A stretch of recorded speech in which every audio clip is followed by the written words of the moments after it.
Bismillah, Assalamualaikum warahmatullahi wabarakatuh.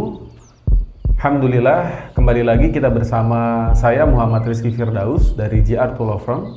Kali ini kita akan membahas khusus terkait dengan kasus yang pernah kami tangani. Jelas bahwa kami tidak akan menyebutkan nama perusahaannya, kita tidak akan menyebutkan nama orangnya dan lain sebagainya.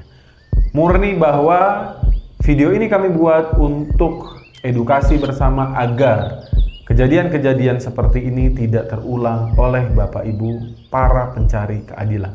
Oke, sesi ini fokus membahas terkait pelaku usaha properti atau biasa disebut sebagai developer. Apa yang mau saya sampaikan atau kami ceritakan?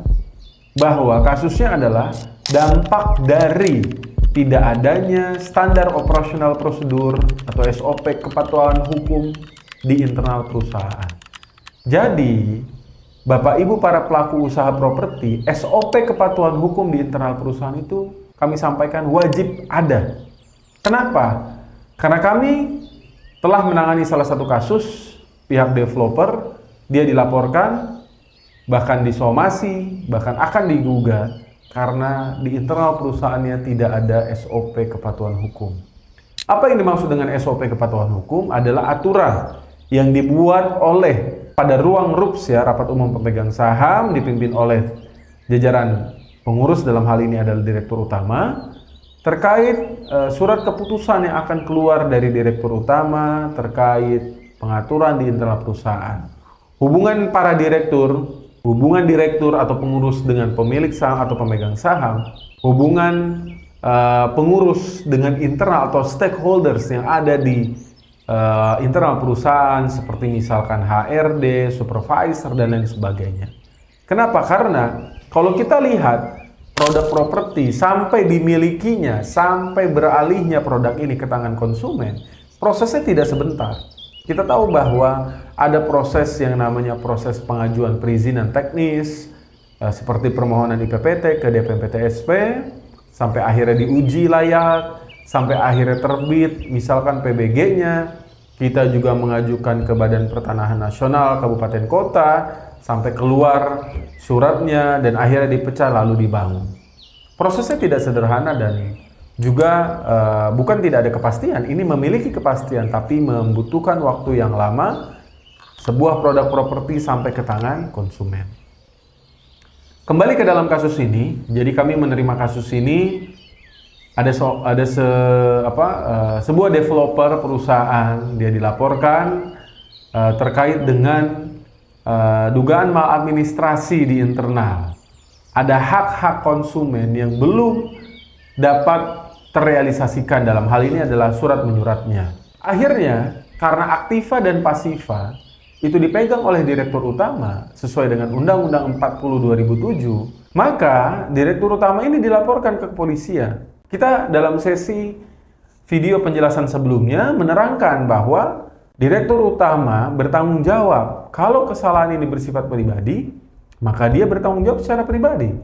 Ini yang harus Bapak Ibu para pelaku usaha properti perhatikan. Di kasus ini akhirnya kita melihat dan kami mengaudit, ternyata ada semacam ketidaktahuan oleh para pelaku usaha dan memang tidak ada aturan khusus ya bahwa semua perusahaan harus membuat standar operasional prosedur kepatuhan hukum. Tapi ini seharusnya bisa dipahami karena seseorang yang mau membuka sebuah usaha berbasis kepada perseroan terbatas, buatnya saja sudah menggunakan ahli, misalkan notaris. Di dalam perusahaan ada ADART, anggaran dasar, anggaran rumah tangga, itulah rules-nya di internal perusahaan. Maka standar operasional prosedur kepatuhan hukum harusnya ada. Apa yang dilaporkan? Yang dilaporkan adalah dugaan penggelapan terkait status hak dari para konsumen. Tapi akhirnya kasus ini bisa berjalan dengan baik karena kami bisa menyampaikan kepada para konsumen yang terjadi bukannya klien kami tidak mau mengurus haknya, sudah diurus. Cuma memang ada beberapa stakeholders di luar perusahaan yang dalam tanda kutip melakukan maladministrasi. Jadi misalkan luasnya itu 1 hektar, misalkan ada katakanlah 200 atau 100 rumah ternyata prosesnya, berkasnya setelah diajukan berkasnya terbengkalai atau prosesnya tidak ditindaklanjuti. Maka dengan pendekatan demikian para konsumen pun menerima dengan komitmen kami fair untuk membuat sebuah perjanjian khusus penyelesaian dengan timeline yang jelas dan lain sebagainya. Nah tadi balik kepada standar operasional prosedur kepatuhan hukum. Kenapa? Karena dari tingkat marketing sampai ke tingkat direktur ini harus ada garis koordinasi yang diikat secara hukum agar ada mitigasi yang jelas. Marketing laporan kepada siapa? Contoh, marketing ini bisa memunculkan sebuah masalah ketika dia tidak berkoordinasi dengan baik oleh manajemen, contoh booking nomor rumah atau tempat rumah atau posisi rumah. Kerap kali developer-developer yang konvensional yang tidak melakukan pendekatan teknologi, tumpang tindih pesanan rumah kerap terjadi. Maka ketika terjadi demikian, apakah harus direktur utama yang bertanggung jawab? Saya rasa hal demikian harusnya ada mitigasi tadi, ada dalam SOP-nya tadi. Berikutnya misalkan ada kelalaian yang dilakukan oleh vendor.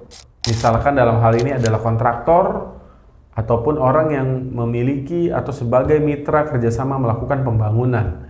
Baik pembangunan sarana prasarana dan utilitas umum maupun pembangunan rumah itu sendiri.